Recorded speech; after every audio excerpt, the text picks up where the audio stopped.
Assalamualaikum warahmatullahi wabarakatuh.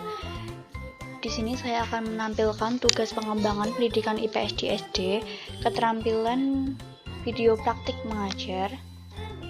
Perkenalkan dulu, nama saya Rahmadita Putri Rusmawandani, NPM 191202995 dari kelas 4E PGSD Universitas PGRI Semarang. Yuk, nonton videonya sekarang. Selamat menikmati.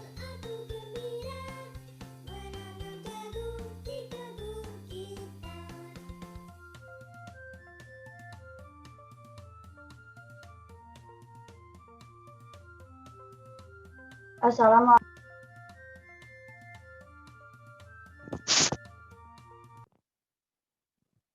Selamat siang anak-anak. Selamat siang, Bu. Bagaimana kabar kalian pada siang hari ini? Alhamdulillah baik, Bu. Alhamdulillah baik. Alhamdulillah, semoga dalam keadaan sehat dan selalu bersemangat ya. Sebelumnya perkenalkan dulu, nama Ibu adalah Ibu Dita. Pada siang hari ini Ibu akan belajar bersama kalian. Sebelum kita memulai pembelajaran pada siang hari ini, marilah kita berdoa terlebih dahulu sesuai dengan kepercayaan masing-masing. Berdoa dipersilahkan.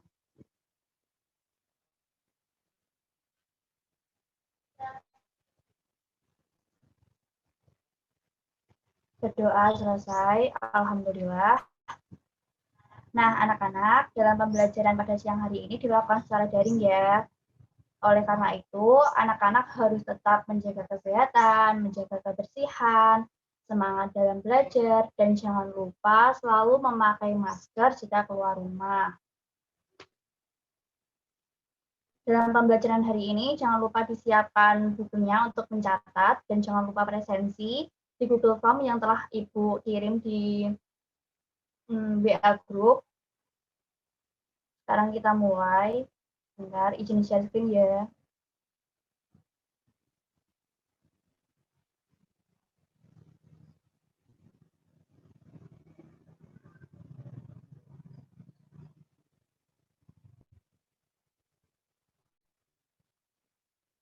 Apakah sudah terlihat? Sudah, Bu. Pada siang hari ini kita akan belajar tentang materi kelas 5, tema 7 peristiwa dalam kehidupan, subtema 1 peristiwa kebangsaan dalam masa penjajahan, pembelajaran 1 muatan pembelajaran IPS. Kompetensi dasar, mengidentifikasi faktor-faktor penting penyebab penjajahan bangsa Indonesia dan upaya bangsa Indonesia dalam mempertahankan kedaulatannya. 4.4 menyajikan hasil identifikasi mengenai faktor-faktor penting penyebab penjajahan bangsa Indonesia dan upaya bangsa Indonesia dalam mempertahankan kedaulatannya. Masa penjajahan bangsa Eropa di Indonesia. Penjelajahan samudera yang dilakukan pada abad ke-15 menjadi salah satu alasan mengapa bangsa Eropa mendatangi negeri-negeri timur yang melimpah kekayaan alamnya, termasuk Indonesia. Hal ini terjadi untuk mewujudkan tujuan utama dari penjelajahan samudera, yaitu yang pertama mencapai kejayaan nagari, yang kedua memiliki kekayaan atau gold, yang ketiga menyebarkan agama atau gospel, dan yang terakhir yaitu untuk mencari rempah-rempah.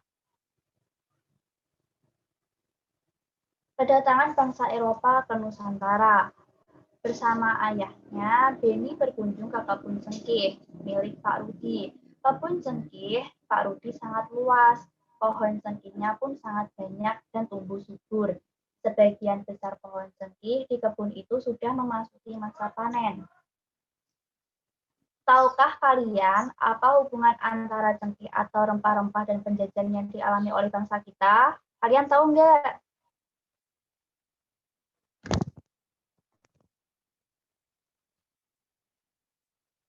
Oke, kalau dia nggak tahu.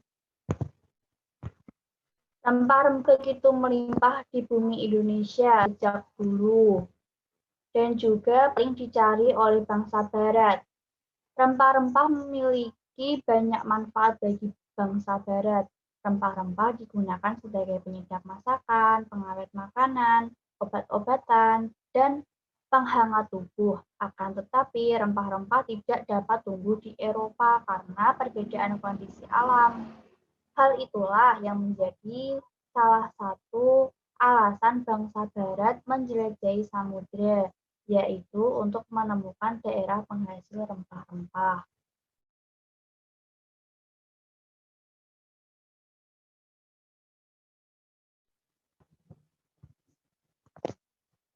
Mulai akhir abad 15, bangsa Eropa berusaha melakukan penjelajahan samudera. Bangsa Eropa yang pernah melakukan penjelajahan dan penjajahan di Indonesia dimulai oleh bangsa Portugis. Kapal mereka pertama kali mendarat di Malaka pada tahun 1511. Berikutnya ialah bangsa Spanyol yang mendarat di Tidore, Maluku pada tahun 1511. 1521, kemudian disusul oleh bangsa Inggris dan Belanda. Kapal-kapal Belanda pertama kali mendarat di Pelabuhan Banten pada tahun 1596.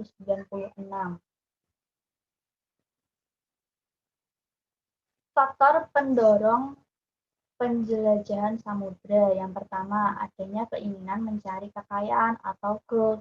Kekayaan yang mereka cari terutama adalah rempah-rempah.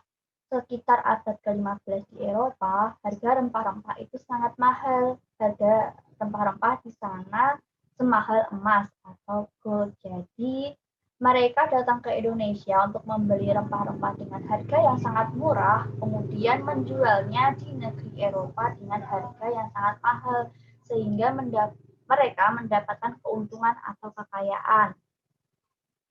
Yang kedua, adanya keinginan mencari kejayaan atau glory. Di Eropa ada suatu anggapan bahwa apabila suatu negara mempunyai banyak tanah jajahan, maka negara tersebut dikatakan negara yang jaya atau negara yang glory. Hal ini membuat mereka mencari tanah jajahan sebanyak-banyaknya. Yang terakhir, adanya keinginan menyebarkan agama atau gospel. Niat mereka sangat baik ya. Bangsa Eropa juga membawa misi, yaitu menyebarkan agama kepada penduduk daerah yang dikuasainya. Tugas mereka ini dianggap sebagai tugas yang suci yang harus dilaksanakan ke seluruh dunia. Perkembangan ilmu pengetahuan dan teknologi. Ilmu pengetahuan dan teknologi berkembang sangat pesat. Contohnya seperti berikut. Dikembangkannya teknik pembuatan kapal yang dapat digunakan untuk mengarungi samudera luas.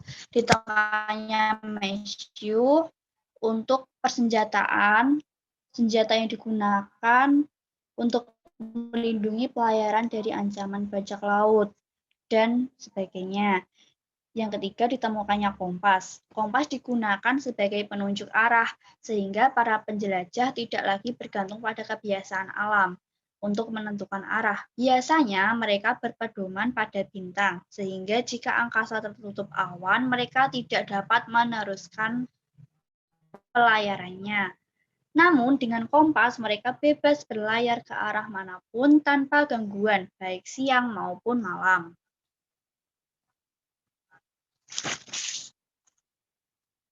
Selanjutnya, kedatangan bangsa Eropa di Indonesia. Diawali kedatangan bangsa Portugis. Portugis datang pada tahun 1511 di Ternate atau Malaka. Tujuannya adalah mencari keuntungan yang besar dari perdagangan rempah-rempah. Terjadinya persaingan perjanjian Saragossa yang membuat Spanyol meninggalkan Maluku. Awal kedatangan mereka disambut baik oleh masyarakat, tetapi akhirnya terjadi perlawanan rakyat. Yang kedua yaitu kedatangan bangsa Spanyol. Spanyol datang pada tahun 1521 di Maluku. Tujuannya sama, yaitu mencari rempah-rempah. mencari kekayaan dengan berdagang rempah-rempah. Awal kedatangan Spanyol diterima dengan baik, tetapi akhirnya terjadi perlawanan rakyat. Spanyol akhirnya terusir dari Maluku melalui perjanjian Saragossa. Yang ketiga, kedatangan bangsa Belanda. Belanda datang pada tahun 1596 di Banten. Tujuannya kedatangan bangsa Belanda itu untuk menguasai perdagangan rempah-rempah di Nusantara. Belanda membentuk VOC untuk memonopoli perdagangan rempah-rempah. Awalnya kedatangan Belanda diterima dengan baik, namun lama-kelamaan terjadi perlawanan juga oleh masyarakat. Terima kasih. Apakah ada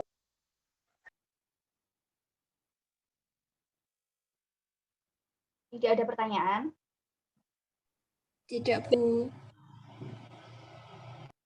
Nah, anak-anak, itu tadi adalah pembelajaran yang Ibu sampaikan. Semoga materi yang Ibu sampaikan bermanfaat.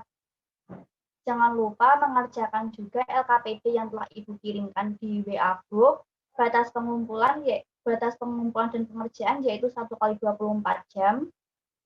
Jangan lupa presensi ya, tadi sudah dikirim di Google Form lewat WA Group.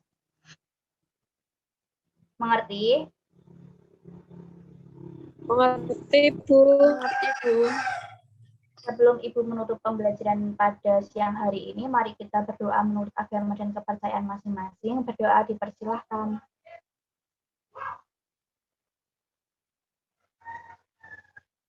Berdoa selesai. Terima kasih ya anak-anak. Jangan lupa jaga kesehatan, jaga kebersihan, patuhi protokol kesehatan. Semangat dan belajar ya. Sekian, wassalamualaikum warahmatullahi wabarakatuh. Waalaikumsalam warahmatullahi wabarakatuh.